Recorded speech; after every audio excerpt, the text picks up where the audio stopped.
Muchas gracias. Vamos a hablar con un experto en datos para, analizar un poco lo del censo. ¿Para qué sirven estos datos? Si estuvo bien formulado el cuestionario, si con los datos que aportamos se pueden sacar algunas métricas interesantes o no. Por eso vamos a hablar con el ingeniero, profesor Freddy Vivas. Él es CEO y fundador de Rocking Data, autor del libro Cómo piensan las máquinas. Bueno, tiene un currículum tan extenso que estaríamos unos minutos. Pero bueno, es coordinador académico del programa Big Data de la Universidad de San Andrés y por eso le preguntamos y lo consultamos. ¿Qué tal, Freddy? Buenas noches, acá Diego Brancatelli y toda la mesa de las 7:50, Branca de vuelta. ¿Cómo estás? Hola Diego, ¿qué tal? Gracias por el llamado, saludos a toda la mesa. Por favor, ¿sabes que hoy se habló, gracias por atendernos, sabes que hoy se habló mucho del censo, más allá de las buenas, de las malas, de las críticas, los halagos, de lo histórico o no, de la extensión del cuestionario, de los datos que se cargaron? Recién Alejandra nos decían que le preguntaron nombre y apellido, nosotros le decíamos que no hacía falta nombre y apellido, después se preguntó si tenías garrafas, si no tenés garrafas, si tenés gas natural, las habitaciones.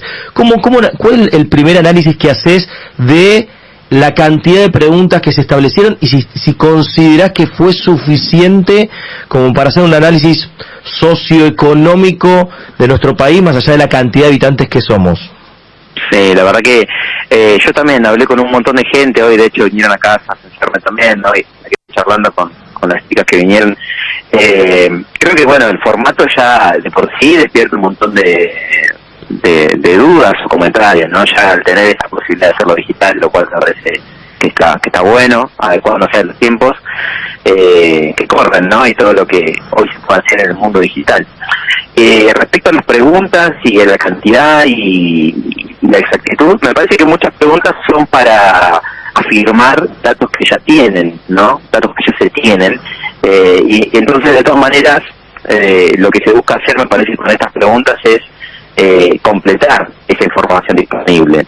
Digamos, la data de los censos es el principal insumo para generar planificación, no solo desde el punto de vista de un Estado, de políticas públicas basadas en datos, sino también de organizaciones y empresas, ¿no? Hay como dos miradas sobre eso.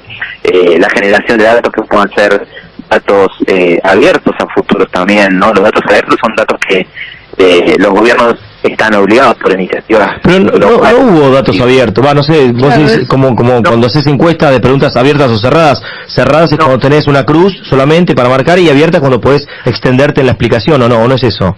No, datos abiertos es una iniciativa global que en el mundo obliga a los gobiernos a abrir datos. Esto es, por ejemplo, vos podés tener acceso hoy en las páginas de gobierno nacional y gobierno de la ciudad a datos, por ejemplo, de dónde están todas las viviendas, dónde están las está bien, vos y datos de estadística. Yo pensé que me decías en el censo las preguntas, los datos que uno aporta sobre la vivienda, pensé que me decías de nosotros desarrollar una respuesta. Ok, datos que tiene el gobierno, decís. Y respecto a las preguntas que concretamente sobre lo que me decías, por ejemplo, preguntas sobre el apellido no deberían hacerse, ¿no? Después en el formato digital, cuando la gente le pide el número de documento y la fecha de nacimiento, también estaba como esta cuestión, ¿no? Que mis amigos, gente conocida me preguntaba.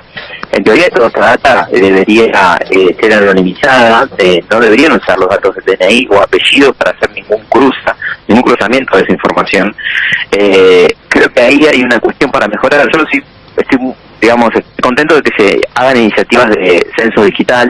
Me parece que hay un paso de transparencia de cómo se gestiona el proceso internamente que debería abrirse más para que todos nosotros para generar confianza, ¿no? Porque hoy, por ejemplo, de la mañana hablaba con un periodista y me decía, nosotros Google nos pregunta 500 veces por día dónde estamos, ¿no?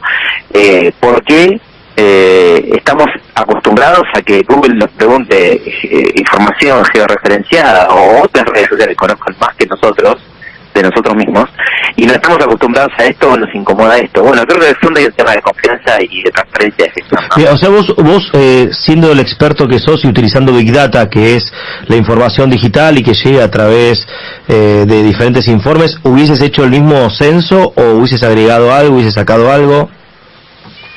¿Estás conforme? ¿Vos te sentís satisfecho con las preguntas que te hicieron? Yo creo que hay un montón de cosas más para sacar el jugo, digamos, ¿no? Me pregunto qué haría tratando de hacer ese juego de escenario, que la verdad que no sé si quisiera estar ahí, pero si estuviera, seguramente hubiese hecho más preguntas. Yo, mira, ¿sabes, Freddy? Yo estoy muy a favor del censo, se dan cuenta, hoy lo fui todo el día, lo rescato, es positivo, estoy contento, estoy feliz. Como decía también Alejandra, para mí es un orgullo y fue parte de la identidad nacional y me encanta saber cuántos somos. Ahora, cuando lo llené dije, ya está. O sea, yo hubiese hecho como, ¿no? Como que sentí que faltaba, es más, de verdad, ¿cuántos? Ya que vas a las casas de las personas. Pero más cosas a ver, y que no sea invasivo ni nada. O sea, ¿cuántos autos tenés?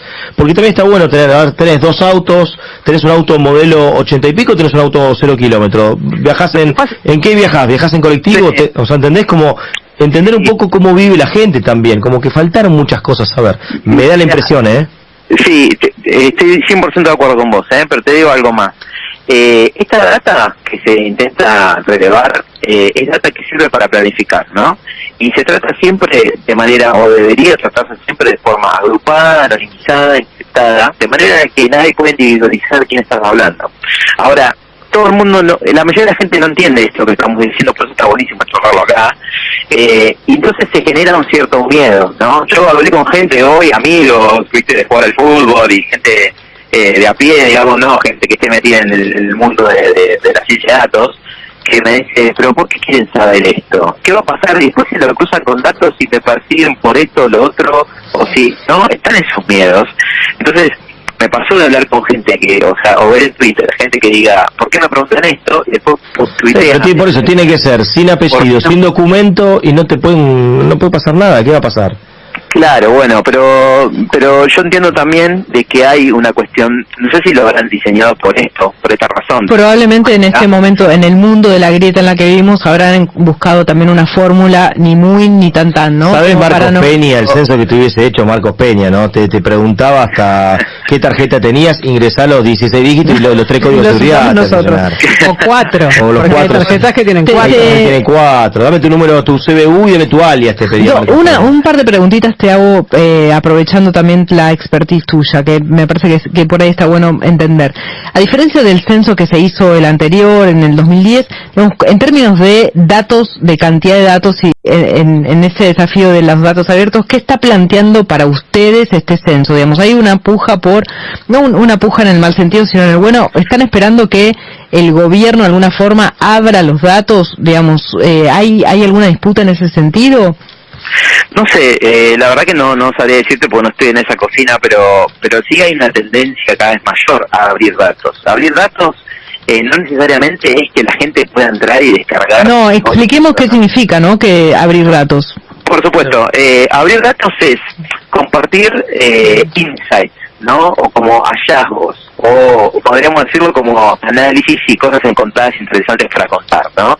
Imagínate esto, las políticas públicas hoy muchas veces se toman en Argentina y otros países de Latinoamérica, o quizás del primer mundo, por decirlo en general, basadas en la intuición, basadas me imagino que acá estaría bien poner una escuela, me imagino que por acá debería empezar el transporte público. Esa es la lógica con la que se toman muchas decisiones. Y si vos tenés una planificación y tenés data como insumo, podés tomar decisiones basadas en datos. Entonces, si ves una zona específica donde creció del 2010 a hoy la cantidad de chicos, o las personas con discapacidad, o determinado grupo que haya aparecido que antes no estaba, puedes empezar a decir, acá estaría bien poner una escuela, acá tenemos que mejorar bastante. En Estados Unidos, jugando un poco el New York Times, me acuerdo que después del último censo, decime si me equivoco, pero lo que pudieron hacer los periodistas, me parece a mí, accediendo también a los datos, es dibujando, haciendo como infografías de cuáles son los barrios, en ese caso eran los donde vivían la mayor cantidad de afroamericanos, digamos, dibujar los barrios en ese sentido, y después con esa información puedes acoplar otra, es cierto, que es cómo votan, por ejemplo, los barrios, ¿no?, donde hay más afroamericanos, en ese caso, que los que hay más blancos, digamos, con la relación entre, por ejemplo, Trump y Biden, ¿no? En este caso acá se podría, supongo. Sí, siempre, a veces pasa con esta data que es polémica en el sentido de que mucha gente puede pensar que se usa para discriminar o para tomar ese tipo de decisiones. La realidad es que también todo termina como cualquier dato, el dato se usa en un contexto específico y las decisiones sobre el uso de los datos las tomamos los humanos, ¿no? Entonces, por ejemplo, hubo casos acá en Argentina de asociaciones de gente con discapacidad, con síndrome de Down, que reclamó tener más preguntas para entender mejor cómo está conformada esa comunidad, para tomar decisiones que beneficien a estas comunidades basadas en esos datos, ¿no? Y tiene todo el sentido del mundo. Entonces ahí cuando lo ves, decís, ok, se pueden usar los datos de manera positiva. De alguna forma, las técnicas y las iniciativas de Open Data o de Open Government o gobierno abierto, como se dice en el mundo, buscan eso, ¿no? Más transparencia, más capacidad de decisión basada en datos. Gracias, Freddy, por estos minutos, de verdad, gracias por tu experiencia, por tus palabras. Seguramente en otro momento hablaremos por otras cuestiones. Hoy es un día muy importante del censo y valía tu análisis desde tu lugar. Gracias, un abrazo grande. Freddy Vivas, que es experto en ciencia de datos y fue muy claro al momento de desarrollar esto que tiene que ver directamente con el censo 2022.